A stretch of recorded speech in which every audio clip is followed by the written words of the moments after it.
মানুষের শরীরে যে ডিএনএ আছে, ডিএনএ, এই ডিএনএর পরিমাণ হলো 2000 কোটি কিলোমিটার।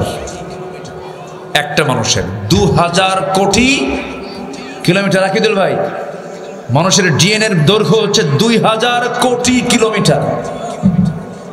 একটা মানুষ। কয়টা মানুষ বলেন? একটা। পৃথিবী থেকে সূর্য পর্যন্ত 50 বারেরও বেশি আসা যাওয়া করলে যে দূরত্ব হবে তার সমান হচ্ছে ডিএনএর ডিস্টেন্স, ডিএনএর দৈর্ঘ্য। আল্লাহু আকবার বলে। আমাদের দেহে যে কোষ, এই কোষের সংখ্যা হলো 37.2 ট্রিলিয়ন।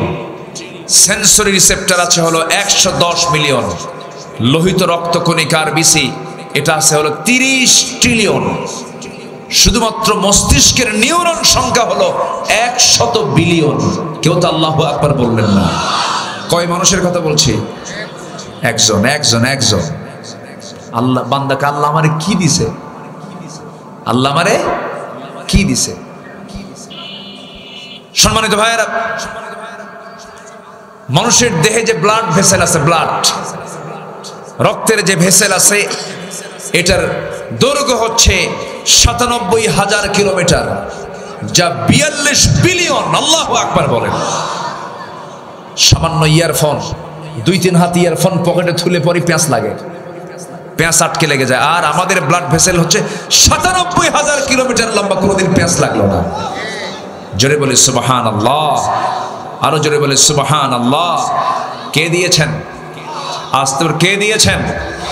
আমাদের দেহে হাড়ের সংখ্যা হলো 206টা, পেশির সংখ্যা হলো 639টা, কিডনির সংখ্যা হলো 2টা। কিডনি একটা দিলেও চলতো, রিজার্ভ দিয়েছেন আরেকটা। সুবহানাল্লাহ। দুধদাঁতের সংখ্যা হলো 20টা, পাজরের সংখ্যা হলো 12 জোড়া, হৃদয়ের চেম্বার সংখ্যা হলো 4টা। এরপরে মেরুদণ্ডের সংখ্যা হলো 33টা, মাঝারি কানের হাড়ের সংখ্যা হলো 6টা, মুখের যে হাড়ের সংখ্যা হলো 14টা, স্কাল মধ্যে হাড় সংখ্যা হলো 22টা, বুকে হাড় সংখ্যা হলো 25টা। এরপর অন্ত্রহাড় সংখ্যা হলো 6টা। আমার বন্ধুগণ, মানুষের বাহুতে পেশির সংখ্যা হলো 72টা, হৃদয়ের পাম্প হলো 2টা, বৃহত্তম অঙ্গ হলো চামড়া, বৃহত্তম গ্রন্থি হলো লিভার, ছোট কোষ হলো রক্তের কোষ, বৃহত্তম কোষ হলো ডিম্বা সেল, ছোট হাড় হলো স্ট্র্যাপ, সর্বাধিক ধমনী হলো 12টা। আমাদের দেহে রক্তের একটি সমুদ্রের সমপরিমাণ লবণ রয়েছে। জোরে কই সুবহানাল্লাহ। আল্লাহ রাব্বুল আলামিন মাথা থেকে পা পর্যন্ত বান্দাকে নিজেই বলছেন। আল্লাহ রাব্বুল আলামিন বলছেন, বান্দা নিজেই তোমার নিজের দিকে তাকায় দেখো, কাউকে দেখা লাগবে না। আমাকে চেনার জন্য আমি তোমার মধ্যে সবকিছু দিয়ে দিয়েছি। ওয়াফি আনফুসিকুম আফালা তুবসিরুন। বান্দা তুমি তোমার নিজের দিকে তাকায় দেখো, আমি তোমাকে কত সুন্দর করে বানায় দিয়েছি। বান্দা, আমার নামে জিকিরটা করো, আমার শুকরিয়া আদায় করো, আমার সঙ্গে তুমি সখ্যতা গড়ে তোলো, আমার সঙ্গে তুমি মহাব্বত গড়ে তোলো। ফজর যখন আজান হয়ে যাবে, যখন কোনো বান্দা ওই সময় যদি ঘুম থেকে উঠতে পারে, শয়তান তাকে ওয়াসওয়াসা দিতে পারে না। শয়তান প্রত্যেক রাত্রিতে এসে বান্দার শিওরে ফজরের একটু আগ দিয়ে যে সময় তাহাজ্জুদের সময়, সেই সময় শয়তান এসে প্রত্যেক বান্দার শিওরে বসে 3টা গিট মারে। কয়টা গিট মারে বলেন? গিট মারা বোঝেন তো? গিট কাকে বলে? এলাকায় কি বলে? গিরা। ও যে মানে দড়ি দিয়ে যে বাঁধে, কি বলে? গিরা মারে। হ্যাঁ, গিরাতে এটাও গিরা। এটা গিরা না নাকি? এটাও গিরা। গিট দেওয়া মানে বাঁধন দেওয়া, বাঁধন। শয়তান করে কি? প্রত্যেক রাতে শেষ রাতে এসে 3টা বাঁধন, 3টা গিট বান্দাকে মেরে দিয়ে সে আবার ওয়াজও করে। তার ওয়াজটা হলো আলাইকা লাইলুন তাবিল, আলাইকা লাইলুন তাবিল। ও বান্দা, তোমার রাত বড় লম্বা, ঘুমাও, তোমার রাত বড় লম্বা। আজান হয়ে যায়, বান্দা ওঠে না। কিন্তু এই সময় ওই 3টা গিট যদি কেউ ছুটাতে চাই, রাসূল পরামর্শ দিলেন 3টা কাজ করলে পরে শয়তানের গিট 3টাই ছুটে যায়। নাম্বার 1 হলো, বান্দা যদি ওই সময় গা ঝাড়া দিয়া আলহামদুলিল্লাহিল্লাযী আহয়ানা বা'দামা মাতানা ওয়া ইলাইহিন নুশুর, যদি বান্দা যদি এই দোয়া পড়ে যদি বিছনা থেকে উঠে পিঠটাকে যদি বিছনা থেকে সরা দিয়ে বসে পড়ে, তার একটা ওই বাঁধনটা ছুটে যায়, একটা গিট ছুটে যায়। আবার যখন সে উজু বানায় নামাজের নিয়তে, উজুর মধ্য দিয়ে দুইটা গিট তারা ছুটে গেল। যখন সে হেঁটে হেঁটে মসজিদের দিকে রওনা দিয়ে যখন নামাজটা শুরু করে দিল, সূরা ফাতিহা যখন পড়লো, তার 3 নাম্বার গিটটাও ছুটে গেল। 24 ঘন্টা বাকি সময়টা শয়তান তার কাছে আসার আর সাহস পায় না। জোরে কোন সুবহানাল্লাহ। তাহলে ফজরের পূর্বে আমরা কয়টা বাঁধন ছুটাবো বলেন? কয়টা গিট ছুটাবো বলেন? এই 3টা গিট বেঁধে দেয় কে? কে বেঁধে দেয়? সবাইকে আজকের থেকে এই 3টা গিট কি ছুটাতে রাজি আছি? ফজর পড়বেন কারা কারা একটু হাত তুলে দেখান দেখি। জোরে বলি ইয়া আল্লাহ, আরো জোরে বলি ইয়া আল্লাহ। আমাদেরকে 5 ওয়াক্ত সালাত আদায় করার তৌফিক তুমি আল্লাহ দিয়ে দাও। জোরে বলি আমিন, আরো জোরে আমিন, আরো জোরে আমিন। নামাজ কার হক? আসতে বলে নামাজ কার হক? যে দলে নামাজ নাই সেই দলে আমরা নাই। রাজি আছেন তো?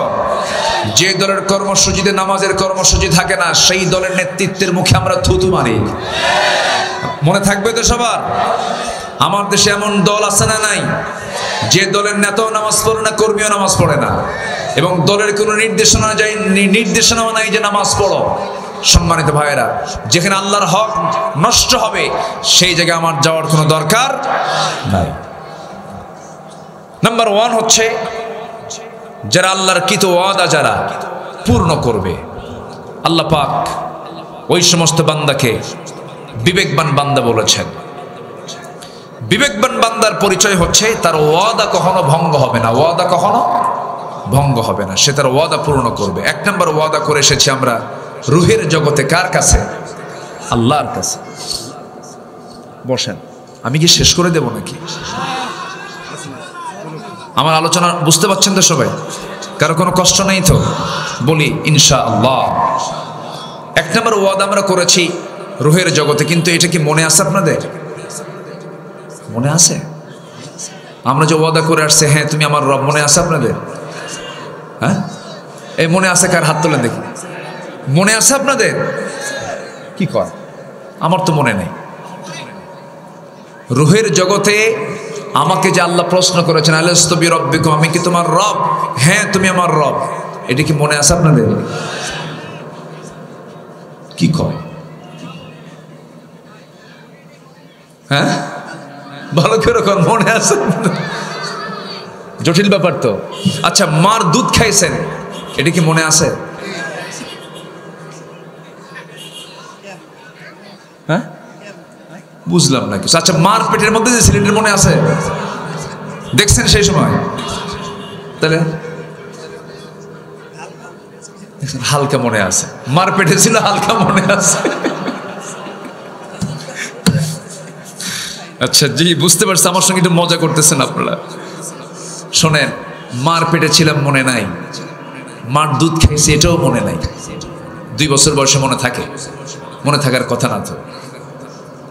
কিন্তু মার পেটে যে আমি ছিলাম এটা আমার মনে নাই, কিন্তু এটা অবশ্যই সত্য না মিথ্যা বলেন? সত্য।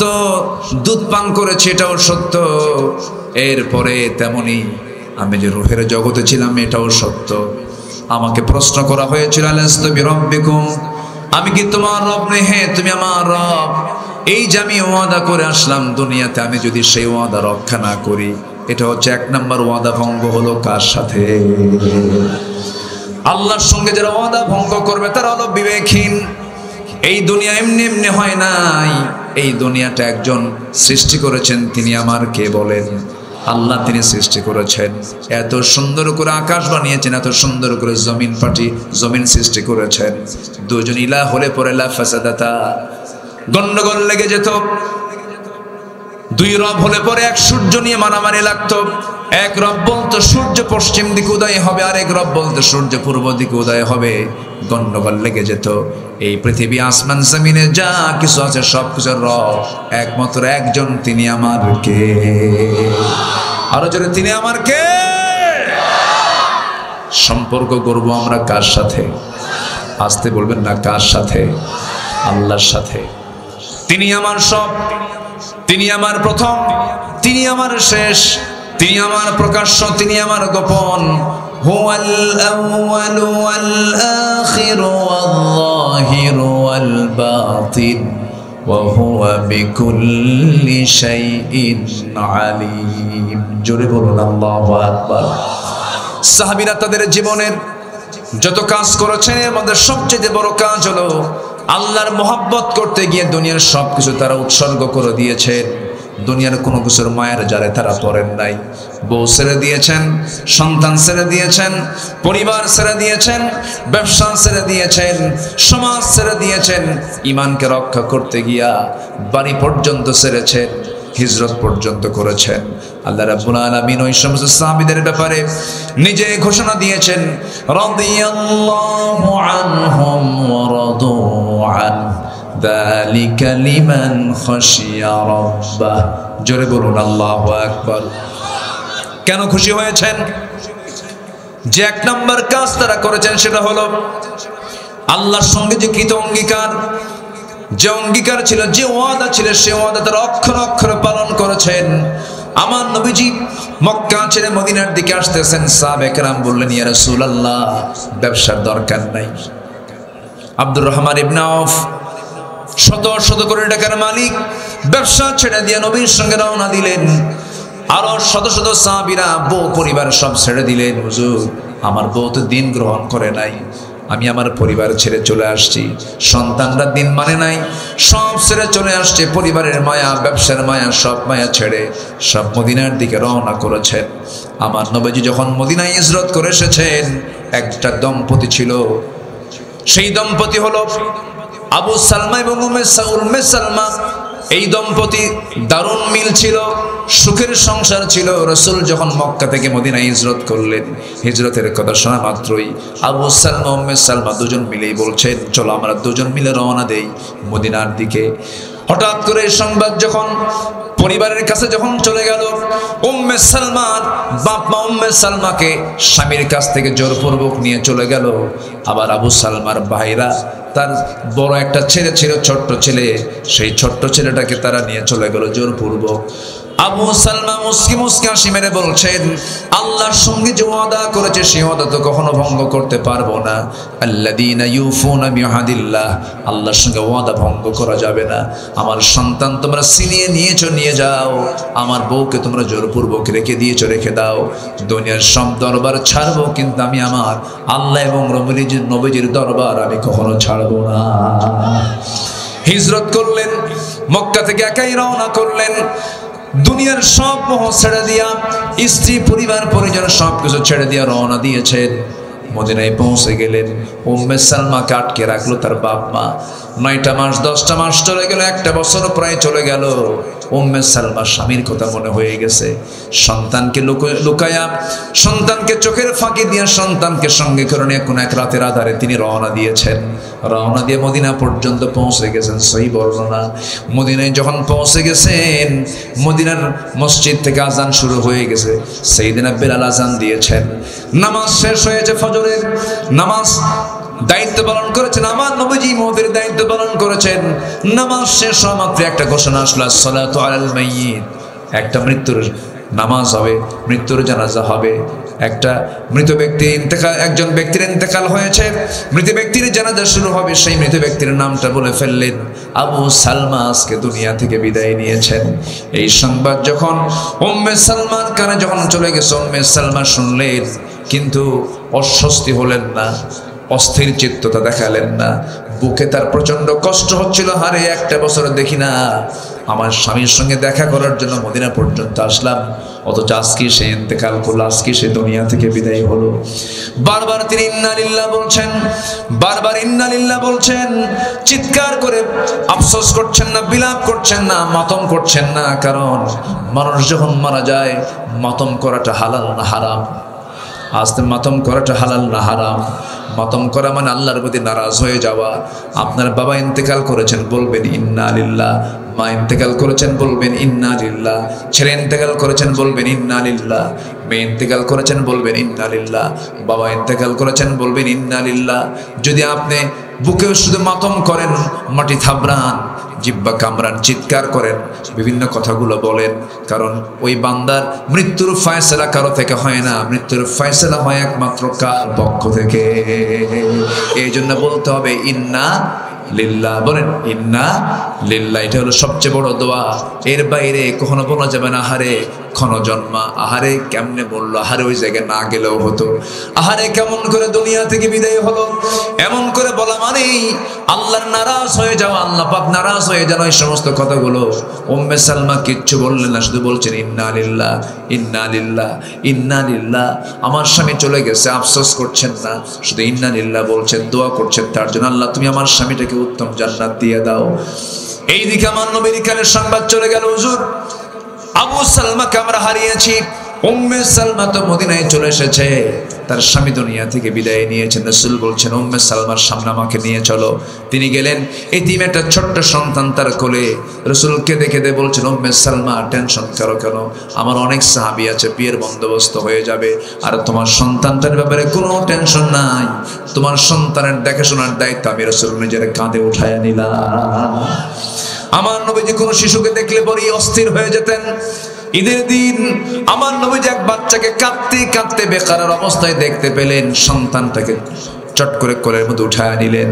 গায়ে কাপড় চোপড় তেমন নাই, সোজা ঘরের মধ্যে ঢুকে গিয়ে বলছেন আয়েশা রে দেখো কত বড় মেহমান নিয়ে এসেছি, কত বড় আমাদের সম্পদ নিয়ে এসেছি।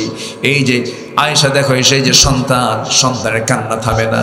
রাসূল বলছেন সন্তান রে কাঁদো কেন, তোমার কোনো টেনশন নাই, তোমার বাপ নাই মা নাই, আজকের থেকে এই যে আয়েশা এটা তোমার মা, আর তোমার সামনে রাসূল যে দাঁড়ায় আছেন এই ব্যক্তিটা তোমার আব্বা। জোরে কান সুবহানাল্লাহ। সঙ্গে সঙ্গে উম্মে সালমার সন্তানটাকে কোলের মধ্যে নিয়ে বলছেন এই সন্তানকে আমি দেখব। উম্মে সালমা টেনশন করো না, বিয়ের বন্দোবস্ত হয়ে যাবে। উম্মে সালমা বলছেন ইয়া রাসূলুল্লাহ, এই জাগতিক জীবনে আমার বিশ্বাস আমার স্বামীর চাইতে উত্তম কোনো পুরুষ এই দুনিয়াতে দ্বিতীয়টা নাই, আসলেই নাই। উম্মে সালমার স্বামী আবু সালমা বড় আল্লাহওয়ালা ছিলেন, উপযুক্ত কোনো পুরুষ দুনিয়াতে সেই সময় ছিল না। কিন্তু আমার নবীজি চুপ থেকে গেলেন, তার বিয়ের ব্যবস্থা করতে চাইলেন, কিন্তু মহিলা বলছেন না আমার স্বামীর কোনো প্রয়োজন নেই, কারণ আমার স্বামীর জায়গা অন্য কোনো পুরুষ পৃথিবীতে উপযুক্ত কোনো পুরুষ আমার দৃষ্টিতে নাই। আমার নবীজি চুপ থেকে গেলেন, কিচ্ছু বললেন না। কিন্তু মহিলার মুখ থেকে শুধু বের হয়েছে ইন্না লিল্লাহ। আল্লাহ পাক তার ধৈর্যের প্রতি খুশি হয়ে ইন্না লিল্লাহ বলার কারণে তার ধৈর্যের প্রতি আল্লাহ রাব্বুল আলামিন খুশি হয়ে রাসূলকে জানান দিয়ে দিলেন, হে রাসূল কোনো চিন্তা করবেন না, উম্মে সালমার জন্য পৃথিবীতে একজন পুরুষ উপযুক্ত, সেটা হচ্ছে না আপনি বিশ্বনবী মুহাম্মদ সাল্লাল্লাহু আলাইহি সাল্লাম। জোরে বলে সুবহানাল্লাহ, আল্লাহু আকবার বলেন। সন্তুষ্ট থাকবো কার উপরে? আসতে বলবেন না, কার উপরে? আল্লাহর উপরে সন্তুষ্ট চিত্ততা নিয়ে থাকতে হবে, কখনো মন খারাপ করা যাবে না। যা করেন কার ফয়সালা? আসতে বলবেন না, কার ফয়সালা? ওয়াদা ভঙ্গ করব না। এক নাম্বার কার সঙ্গে ওয়াদা? আসতে বলেন কার সঙ্গে ওয়াদা? আল্লাহ আমাকে বলেছেন 5 ওয়াক্ত সালাত আদায় করো, আমাকে কয় ওয়াক্ত সালাত আদায় করতে হবে? 5 ওয়াক্ত। সবাই কি পড়তে রাজি আছেন? 5 ওয়াক্ত নামাজ পড়বেন কারা কারা একটু হাত তুলে দেখেন দেখি। জোরে বলি আল্লাহ, আরো জোরে বলি আল্লাহ। আমাদেরকে 5 ওয়াক্ত সালাত আদায় করার তৌফিক তুমি আল্লাহ দিয়ে দাও। জোরে বলি আমিন, আরো জোরে আমিন, আরো জোরে আমিন। নাম্বার 2 হলো অঙ্গীকার ভঙ্গ না করা। যে কোনো ওয়াদা কোনো ভঙ্গ একজন ইমানদার করতে পারে না। ইদা ওয়াদা খলাফা, ওয়াদা যখন করে ওয়াদা ভঙ্গ করে, এটা কি ইমানদারের স্বভাব না মুনাফিকের স্বভাব? বলেন কার স্বভাব? বলেন মুনাফিকের স্বভাব। একটা মানুষের ইমান চেক হয় হলো লেনদেনে। লেনদেন যার ভালো তার ইমানটা ভালো, লেনদেন যার ভালো না তার ইমানটা কখনো ভালো হতে পারে না। আজকের সমাজে লেনদেনের হালত কি খারাপ না ভালো? যে ঋণ দেয় সে কি বিপদে? যে না ঋণ, যে ঋণ নেয় সে বিপদে। হ্যাঁ বলেন বলেন বলেন। যে দেয় সেই বিপদে। যদি আপনি সম্পর্ক নষ্ট করতে চান, কাউকে টাকা দিয়ে রাখবেন, সম্পর্ক শেষ। কে? আমি কি ভুল বললাম? ইমান হচ্ছে লেনদেনে। ভাবতেছেন শুধু ইমান নামাজে? কোরআনে কারীমের ব্যাপারে একটা প্রশ্ন করি আপনাকে, বলুন তো কোরআনে কারীমের কোন আয়াতটা সবচাইতে বড়? না, ওটা শ্রেষ্ঠ আয়াত। মানে বাক্যের দিক থেকে সবচাইতে বড় আয়াত কিসের আয়াত জানেন? লেনদেনের। বলেন কিসের আয়াত? বলেন লেনদেনের। সবচেয়ে বড় আয়াত ওটা, সবচেয়ে লম্বা, মানে মানে অনেক বড় আকারে বড় যে আয়াতটা সবচাইতে বড়, সেটা হচ্ছে লেনদেন সম্পর্কিত আয়াত। আল্লাহ রাব্বুল আলামিন বলেন, ইয়া আইয়ুহাল্লাযীনা আমানু ইযা তাদায়ানতুম বিদাইনিন ইলা আজালিম মুসাম্মান ফাকতুবু। জোরে বলুন আল্লাহু আকবার। তোমরা যখন কোনো লেনদেন করতে যাবে, মৌখিক কোনো কিছু সিদ্ধান্ত নেবে না, তোমরা লিখিত করবে। ফাকতুবু, যখন তোমরা লেনদেন করতে যাবে সেই সময় তোমরা লিখিত করে নিবা। পরামর্শটা কার? পরামর্শ কার? যেন শয়তান যেন কোনো ওয়াসওয়াসা না দিতে পারে। তাহলে লেনদেন কি ইমানের অংশ নয়? আস্তে, লেনদেন কি ইমানের অংশ নয়? এখানে ওয়াদা ভঙ্গ আছে কিনা বলেন? ওয়াদা ভঙ্গ আছে। ভাই আমি তোমাকে অমুক দিন টাকাটা দিয়ে দেব, তুমি আমাকে কিছু টাকা দাও। অমুক দিন দেয় না, তারপরে যায় সেই দিনও দেয় না, তারপরে দিন সেই দিনও দেয় না। 4-5 বার ঘোরার পর যে টাকা পায়, যে টাকা পাবে, একদিন ধমকের সুরি বলে ফেললো, ভাই তুমি কি আমাকে সত্যি টাকা দিবে না? জবাবে বলে, তুমি কি আমার কথার মেজাজের টের পাও না? মানে ও যে দেবে না এরকম করে বুঝাচ্ছে। রাগের ঠেলায় যে টাকা পায়, যে ঋণ দাতা, রাগের ঠেলায় বলে, ও আল্লাহ তোমার নামের কসম করে বলতেছে এই লোকের কাছে আর জীবনে টাকা চাবো না, হাসরে তোর থেকে টাকা তুলে নেব। জবাবে ঋণ গ্রহীতা বলে, লম্বা ডেট পাইলাম। কি ডেট পাইলাম? কর, লম্বা ডেট পাইলাম। তাহলে বলেন আজকের সমাজে যে লোকটার ভিতরে যখন দেখবেন যে তার লেনদেনের সমস্যা, তার ইমানের সমস্যা আছে না নাই? ইমানদারের লেনদেনে কখনো সমস্যা হবে না, কারণ ইমানদার জানে এক পয়সা ঋণ করে যদি কেউ মারা যায়, কিয়ামতের দিন তাকে আল্লাহ পাক আটকায় ফেলবেন, তার শাহাদাত পর্যন্ত বানচাল হয়ে যাবে। শাহাদাত, রক্ত দিয়ে জীবন দিয়ে শহীদ হয়েছিল, তার শাহাদাত পর্যন্ত ক্যান্সেল হবে শুধু ঋণ রেখে গেলে, লেনদেন ভুল করে গেলে। এই জন্য রাসূল করিম সাল্লাল্লাহু আলাইহি ওয়াসাল্লাম তিনি প্রত্যেক রাত্রিতে যখন শুয়ে পড়তেন তার বালিশের নিচে তিনি ওসিয়ত রাখতেন, হিসাব ক্লিয়ার রাখতেন। কি হিসাব? ক্লিয়ার রাখতেন। এবং বলেছেন তখন যখন তোমরা সকাল পাবে সন্ধ্যার অপেক্ষা করবে না, সন্ধ্যা যখন পাবে, ওয়াইদা আমসাইতা ফালা তানতাযিরিস সাবাহ ইদা আসবাহতা ফালা তানতাযিরিল মাসা, যখন সকাল পাবে সন্ধ্যা ভাববে যে আমার নাও আসতে পারে, যখন সন্ধ্যা পাবে তখন ভাববে আমার সামনের সকালটা নাও আসতে পারে। ক্ষমা চাইতে হবে, কারোর কাছ থেকে ক্ষমা চেয়ে নিবা, কারণ রাত্রি দিয়ে বাঁচবা তার কোনো গ্যারান্টি নাই। ঋণ রেখেছো, ঋণটা শোধ করে শুয়ে পড়ো, কারণ তুমি আগামীকাল মারা যাবে, মারা যেতেও পারো, তোমার সন্তান তোমার ঋণ শোধ করবে না। কথাগুলো মনে হয় বেশি কড়া বলে ফেলতেছে, বেশি কড়া বলে ফেলতেছে। এগুলো আমাদের জানার দরকার আছে না নাই বলেন তো? আচ্ছা আমার বন্ধুগণ, তাহলে 1 নাম্বার হলো আল্লাহর সঙ্গে কৃত ওয়াদা যারা ভঙ্গ করবে তারা হচ্ছে আল্লাহর লানত প্রাপ্ত বান্দা। যারা ওয়াদা পূর্ণ করবে তারা হচ্ছে চালাক, তারা হচ্ছে উলুল আলবাব, বিবেকবান বান্দা। নাম্বার 2 হলো অঙ্গীকার যারা ভঙ্গ করবে না তারা বিবেকবান বান্দা। নাম্বার 3 হলো যারা সম্পর্ক বজায় রাখে সব সময়। কার সাথে? আসতে বলবেন না, কার সাথে? এই পৃথিবীতে আপনজন বলতে কে আছে আমার বলেন? আসতে বলবেন না, কে আছেন? বউ কি আমার আপন না আল্লাহ আপন? ছেলে আপন না আল্লাহ আপন? সম্পদ আপন না আল্লাহ আপন? দুনিয়া আপন না আল্লাহ আপন? ক্ষমতা আপন না আল্লাহ আপন? পৃথিবীর সব এক পাল্লায় দিয়ে দেন, আল্লাহকে এক পাল্লায় দিয়ে দেন। আল্লাহ ছাড়া আমার কোনো গতি নাই।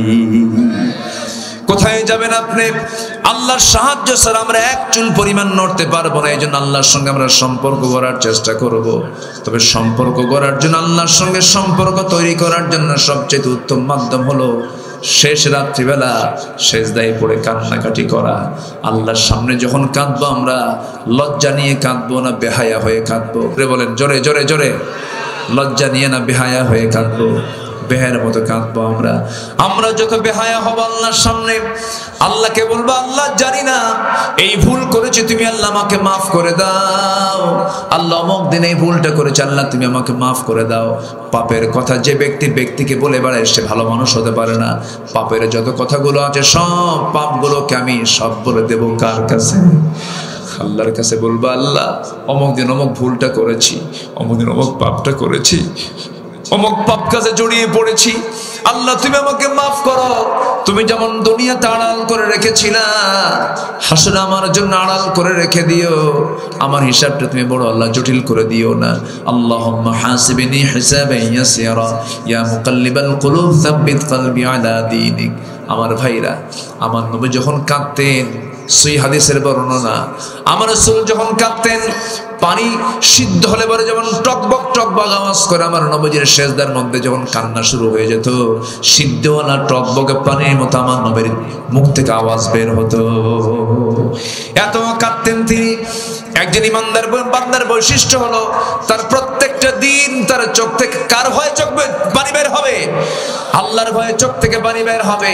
ওয়াল্লাযীনা ইয়াবিতুনা লিরাব্বিহিম সুজদান ওয়া কিয়ামা ওয়াল্লাযীনা ইয়াকুলুনা রাব্বানা ইসরিফ আন্না আযাবা জাহান্নাম ইন্না আযাবাহা কানা গরামান ইন্নাহা সাআত মুস্তাকাররান ওয়া মুকামা। জোরে বলুন আল্লাহু আকবার। কি পরিমাণ কেঁদেছেন তারা, কি পরিমাণ চোখের পানি ফেলে ফেলে কেঁদেছেন। আল্লাহর সঙ্গে মহব্বতটা যত গভীর হবে, আল্লাহর সঙ্গে মহব্বতটা যত গভীর থেকে গভীরতর হবে, আমার আপনার জন্য হিসাবটা তত কমে যাবে। এই জন্য আমরা সম্পর্ক গড়বই যখন, সবার আগে সম্পর্ক গড়বো আমরা কার সাথে? রাজি আছি তো সবাই? সবাই রাজি আছি তো? আল্লাহ কবুল করুন, জোরে বলে আমিন। নাম্বার 4 হলো আল্লাহকে ভয় করা। কাকে ভয় করা বলেন? আল্লাহকে ভয় করা, আল্লাহকে একমাত্র ভয় করা। ওয়ায়াখশাউনা রাব্বাহুম ওয়ায়াখাফুনা সুআল হিসাব। আল্লাহকে ভয় করা। নাম্বার 5 হলো বিচার দিবসকে বিশ্বাস করা। বিচার দিবসের ব্যাপারে ভয় থাকার দরকার আছে না নাই ভাই বলেন? অবশ্যই আছে। বিচার দিবসটা এত ভয়ঙ্কর, বিচার দিবসটা এত ভয়ঙ্কর, সেই বিচার দিবস আমার আপনার সামনে পড়ে আছে। আল্লাহ বলছেন বান্দারে সেই দিন কোনো সুপারিশ গ্রহণ করা হবে না, সেই দিন কোনো বিনিময় গ্রহণ করা হবে না। সেই দিনের দৃশ্যটা ওই আয়াত আমাকে দারুণ ভয়ের মধ্যে ফেলে দেয়। মা পর্যন্ত স্বীকার করে বসবে আমার পেটে কোনোদিন সন্তান ছিল না। ভাই ভাইকে ভুলে যাবে, পরিবার পরিবারকে ভুলে যাবে। সেই কঠিন দিন, সেই কঠিন সময়ে আমরা যদি আমাদের আল্লাহর সঙ্গে সম্পর্ক যদি বজায় রাখতে পারি, সেই দিন সম্মানিত ফেরেশতা দিয়ে আল্লাহ রাব্বুল আলামিন আমাদেরকে আরশের আজিমের ছায়ার নিচে জায়গা দিয়ে দিবেন। জোরে বলেন সুবহানাল্লাহ। আমার ভাইরা, বিচার দিবসকে ভয় করা উচিত। বিচার দিবস আছে না নাই? আসতে বলবেন না আছে না নাই? বিচার করবেন কে? আহকামুল হাকিমিন কে? বিচারপতির বিচারপতি তিনি আমার কে? তিনি বিচার করবেন, তিনি সূক্ষ্ম বিচার করবেন। যা প্রাপ্তি তাই বান্দাকে বুঝায় দিবেন। সে আল্লাহর কাছে আমাকে আপনাকে যেতে হবে। এই যে আল্লাহর সঙ্গে সম্পর্ক আমরা বেশি করে গাঢ় করব। বিচার তো অবশ্যই হবে রে ভাই। আল্লাহ পাক আমাকে আবার জিন্দা করবেন, কবর থেকে আবার তিনি তুলবেন। এই কাফের মুশরিকরা, নাস্তিকের বাচ্চারা হাসিয়ার বলে হুজুররা কি গাল গপ্প কয়। না না, গাল গপ্প নয় আমার বন্ধুগণ। আল্লাহ তাআলা আমাকে মৃত্যু করে আবারকে জিন্দা করতে পারেন না বলেন? আসতে পারেন কিনা বলেন? অবশ্যই পারেন। প্রথম সৃষ্টি কিন্তু কঠিন, দ্বিতীয় সৃষ্টিটা কিন্তু দারুণ সহজ ব্যাপার। প্রথম সৃষ্টি যে আল্লাহ করলেন, সেই আল্লাহ আমাকে অবশ্যই দ্বিতীয়বার সৃষ্টি করতে পারবেন, এটাই স্বাভাবিক। এই এলাকায় আলুর চাষ হয় কিনা জানি না। আলু হয়? আলুর চাষ একটু কম হয়। উত্তরাঞ্চলে আলুর চাষটা বেশি হয়। আলুর চাষি যারা আছেন, আলুর চাষ নিয়ে যাদের নলেজ আছে, বড় আলু যদি জমিতে লাগাতে যায়, বড় আলু কিন্তু একটা লাগায় না, সে আলুটাকে কেটে কেটে কয়েক টুকরা করে ছোট ছোট করে আর মাটির নিচে আলুটা রেখে আসে, টুকরা টুকরা করে রেখে আসে।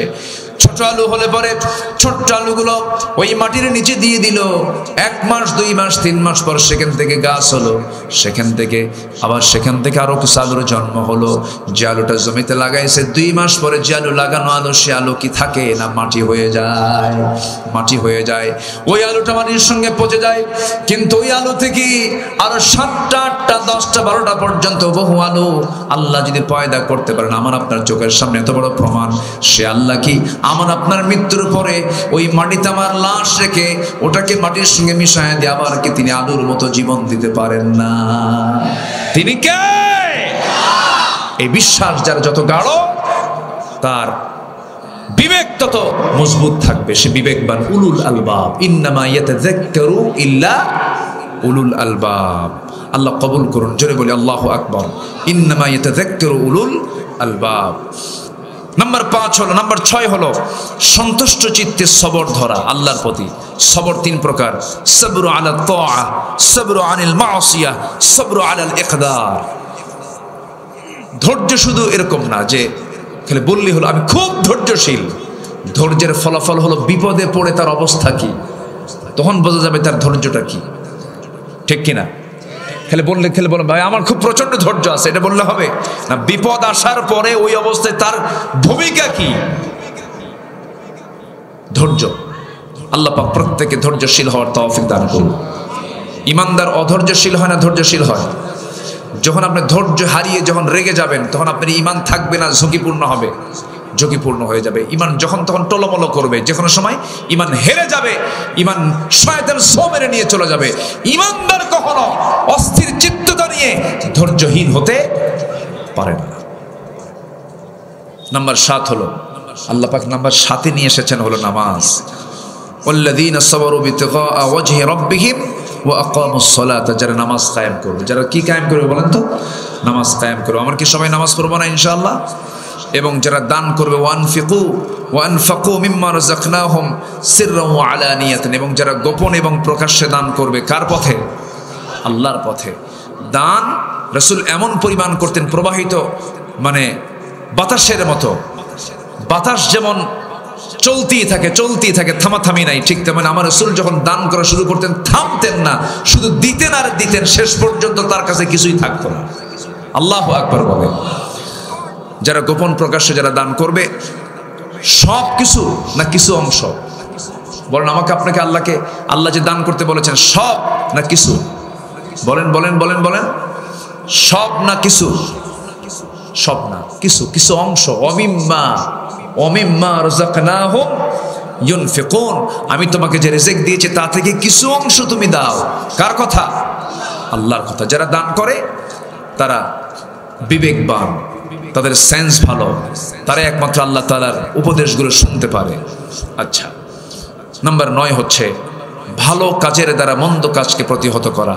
ভালো কাজের দ্বারা ওয়ায়াদরাউনা বিল হাসানাতি সাইয়্যাতা উলাইকা লাহুম উকুবাদ দার। যারা ভালো কাজকে মন্দ কাজকে ভালো কাজের দ্বারা প্রতিহত করে, মানে ভালো কাজ নিয়ে আসে, মন্দ কাজকে কি করে? সরাইয়া দেয়। আল্লাহ পাক বলছেন এই সমস্ত বান্দাগুলো আমার বিবেকবান বান্দা। এই সমাজে ধরুন মদ আছে, মদ উল্টায় দিতে হবে। এই সমাজে সুদের কারবার, সুদ উল্টায়া যাকাত ভিত্তিক অর্থনীতি চালু করতে হবে। এই চিন্তা যাদের মধ্যে থাকবে, আল্লাহ পাক বলছেন এই সমস্ত বান্দার মধ্যে আমি আল্লাহ বলছি এরা হচ্ছে উলুল আলবাব, বিবেকবান। এদেরকে আমি আল্লাহ কখনো জাহান্নাম দেব না। শুধু জাহান্নাম তো দেবই না তা নয়, জান্নাতটা দেব, কিন্তু সেই জান্নাতটা তাদের জন্য সামান্য প্রাপ্তি হবে। তারা শুধু একা যাবে না, সেই জান্নাতে তারা তাদের আব্বা আম্মা আত্মীয় স্বজন সহ জান্নাতে অনেক লোককে সে একসঙ্গে জান্নাতে নিয়ে চলে যাবে। কিন্তু এই সমস্ত আত্মীয় স্বজন বাপ মা জীবনটা হতে হবে শিরিকওয়ালা না শিরিক মুক্ত। শিরিক মুক্ত জীবন যদি গড়তে পারে, ওই সমস্ত বিবেকবান বান্দাকে আল্লাহ তাআলা এমন ক্ষমতা দান করবেন, সে শুধু নিজেই যাবে না, তার আত্মীয় স্বজনকে নিয়ে জান্নাতে চলে যাবে। জোরে বলে সুবহানাল্লাহ। কেমনে বলছেন দেখেন, এই যে জান্নাতু আদনি ইয়াদখুলুনহা ওয়া মান সালাহা মিন আবাইহিম ওয়া আজওয়াজিহিম ওয়া যুররিয়াতিহিম ওয়াল মালাইকাতু ইয়াদখুলুনা আলাইহিম মিন কুল্লি বাব। আল্লাহু আকবার বলো। সে শুধু একা যাবে না, এই 9টা গুণ যার মধ্যে থাকবে, তার বাপ, তার আত্মীয় স্বজন, তার পরিবার পরিজন সবাইকে নিয়ে যাবে, যদি তাদের মধ্যে শিরিক না থাকে। আল্লাহু আকবার বলে। কত বড় অফার আল্লাহ পাক দিচ্ছেন। আসুন আমরা এই আয়াতগুলোর উপরে আমাদের জীবনকে সুন্দর করে ঢেলে সাজাই। আল্লাহ পাক সেই তৌফিক সবাইকে দান করুন। জোরে বলি আল্লাহুম্মা আমিন। অনেক রাত হয়েছে, জাস্ট 11টা 59 মিনিট 39 সেকেন্ড চলছে। আমরা আর সময়টাকে বাড়াবো না। অনেক মা বোন বাচ্চা সহ আসছেন, বাচ্চারা কান্নাকাটি করছে, প্রচণ্ড শীত আমি অনুভব করছি, কারণ আমি এখনো ঘামি নাই। না ঘেমে যাওয়া মানে কি, প্রচণ্ড শীত কাজ করছে। এই শীতের মধ্যে আপনারা অনেক সময় দিয়ে আমাকে সহযোগিতা করেছেন, আলোচনা শুনে আপনারা আলোচনা শুনেছেন। আল্লাহ পাক তুমি সবাইকে জীবনে এগুলো আমল করার তৌফিক দাও। জোরে বলি আল্লাহুম্মা আমিন। এই আশাবাদ কামনা করে আমরা এখন দোয়ার দিকে যাব। আমরা চাইবো কার কাছে?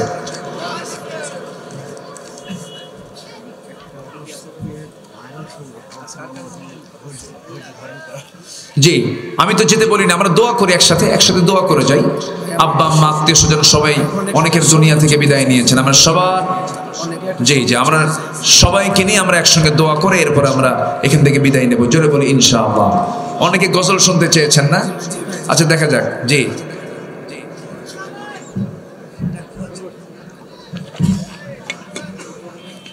কিছু কিছু সঙ্গীত আছে বারবার ওটাই শুনতে ভালো লাগে। জি জি দেখা যাক কি ধৈর্য ধারণ করার শক্তি বলবো। আচ্ছা ঠিক আছে, সবাই বসি। আমরা চূড়ান্ত সময় হয়ে গেছে, আমরা এখন দোয়া করব। আর না ওঠা বসা করি আমরা। এটা এই মাহফিলের একটা মূল সৌন্দর্য হচ্ছে দোয়া। আমরা এই দোয়া থেকে কেউ মাহরুম হব না। যে যেখানে আছেন সবাই বসে পড়বো। আমরা আল্লাহর কাছে চাবো। 2 থেকে 3 মিনিট আমি সময় চাচ্ছি। অনেকে একটু গজল শুনতে চেয়েছেন। গজল তো আমি খুব কম বলি, কিন্তু এরপরেও আপনাদের একটা অভ্যাস হয়ে গেছে মনে হয়। তো দেখি আমি বাধ্য হচ্ছি, যেহেতু আপনারা চাচ্ছেন। আমি মানা করলে তো আপনারা মনক্ষুণ্ণ হবেন। দেখি হ্যাঁ হ্যাঁ 2টা গান বলবো। ও 7 ব্রিজে। আচ্ছা দেখা যাক, দেখি কি করা যায়, দেখি ইনশাআল্লাহ। আপনি শুনবেন তো? এই তো আমি শোনায় দিলাম। জি সে কোন বন্ধু বলো বেশি বিশ্বস্ত, সে কোন বন্ধু বলো বেশি বিশ্বস্ত, কার কাছে মন খুলে দেয়া যায়, কার কাছে সব কথা বলা যায়, হওয়া যায় বেশি আশ্বস্ত। তার নাম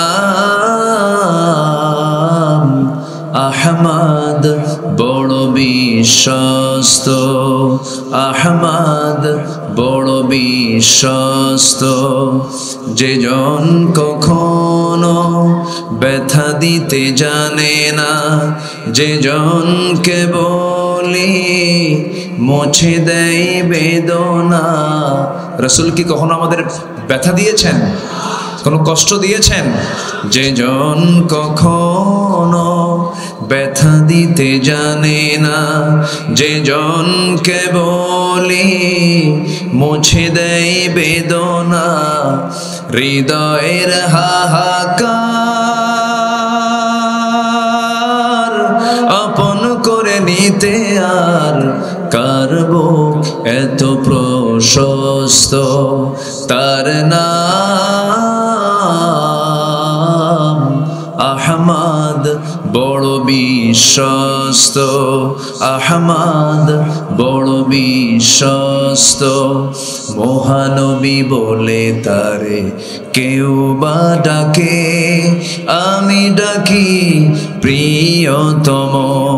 সে আমার ধ্যান ভালোবাসা প্রেম মধুময় মনোহর স্বপ্ন সম। যেজন করুণার অনুপম উপমা, যার মতো মরমী কোথাও আর মিলে না। যেজন করুণার অনুপম উপমা, যার মতো দরদি কোথাও আর মিলে না। জীবনের আঙিনায় আবাদ করে দিতে আর কারব এত প্রশস্ত, তার নাম আহমদ বড় বিশ্বস্ত। সে কোন বন্ধু বলো বেশি বিশ্বস্ত, সে কোন বন্ধু বলো বেশি বিশ্বস্ত।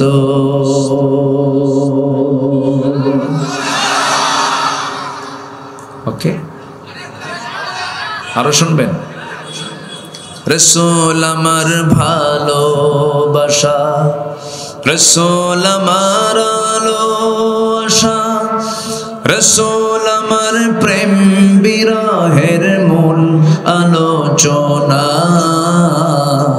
রাসূল আমার কাজে কর্মে অনুপ্রেরণা, রাসূল আমার ভালোবাসা।